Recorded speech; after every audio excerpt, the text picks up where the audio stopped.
Hey everyone, thanks for tuning in. Today I'm taking a look at the Themistokles 6-scale figure by Star Race Toys. Let's see how he turned out.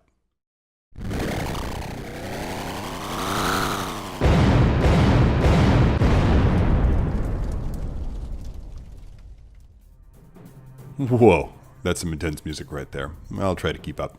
Anyway, packaging, yeah. Some gorgeous artwork going on here with those warm tones in the foreground contrasting with the cooler tones of the naval battle motif going on in the background. Really like the lenticular design going on, just very tastefully used. Of course, we've got the credits on the back, which we've come to expect from pretty much everybody. What I really like is this thing that they've got going on the top. Really sets a mood. It just really makes me want to sit down and watch the movie all over again. And then, of course, that pretty much says it all, right? Yeah. Loving what I'm seeing so far, but let's get the figure open and see what it looks like on the inside. And right out of the box, I can tell that there have been some interesting design choices going on right here. First of all, they chose to have the open mouth scream going on with the Themistokles, and that's fun. The sculpted body is somewhat firmer in texture than the softer offerings that I've seen from other figure companies. It gives the impression that it's going to be much more durable. The quote-unquote leather bits that I'm seeing here seem to be... the details are a bit soft, to be honest. The same thing can be said for the details on the weaponry, although the paint really seems to hold up nicely, especially under photographs.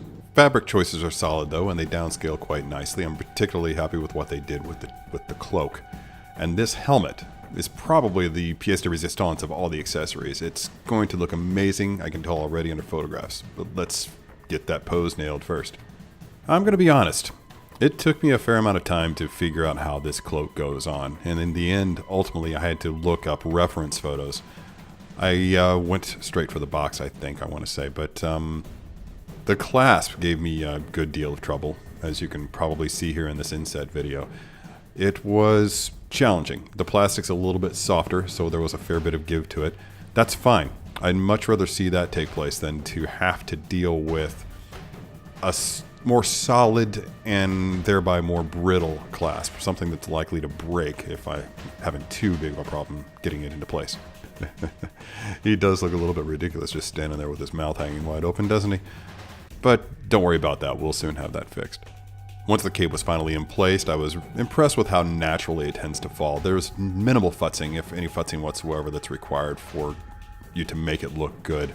And again, once you get that helmet on him, the ridiculous quality that open mouth expression holds for you just completely disappears, and he looks ferocious. You'll notice here that I had a fair bit of difficulty getting the hand to hold the shield. That's because the plastic was a little bit stiff, probably in no small part due to the coldness that was going on in the studio at the time of the video shoot. I solved that, as I always do, by using a heat gun that I have set on its lowest setting. If you do that and take that precaution, then you minimize the possibility of melting the plastic. You can see me here doing it a little bit on his arm because these arm joints are stiff. So stiff, in fact, that I was afraid that I was going to wind up breaking them if I didn't use the heat gun to soften them up and give them a little bit of play. I've cautioned collectors about this on multiple occasions. I can't emphasize it enough. If you feel like you're having to use too much force to bend a figure at the knees, at the shoulders, at the elbows, whatever, stop. Don't use force. You're going to break it. I almost guarantee it. A simple application of heat, either with a heat gun on the low setting like I've done here, or even with a hairdryer if you have one in your home, will be enough. Another point, when you're doing so, even though it's kind of a scary idea and it may sound painful, I recommend having your fingers as close to the joint that you're heating up as possible, or to the wrist peg, or to the hand that you're heating up to soften it as possible.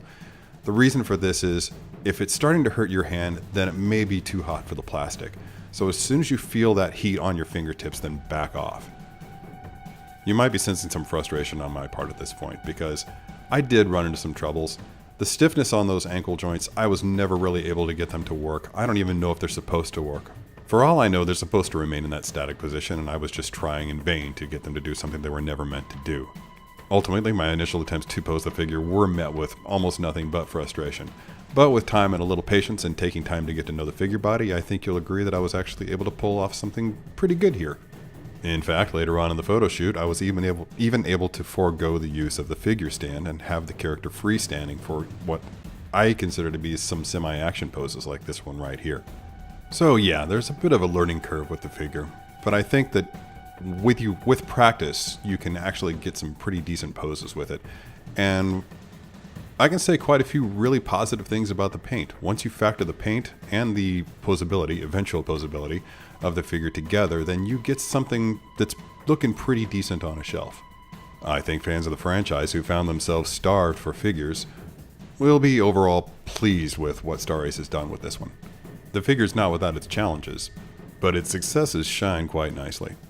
And by that I mean the fabrics, the paints, and those joints actually, which sort of remind me of the 12th scale SH Figure Arts figures that I have from their Star Wars line. They nicely hide the exposed joints on this mostly exposed figure body. At any rate, I hope everyone enjoyed the review. Tune in next time. Until then, be good to your plastic.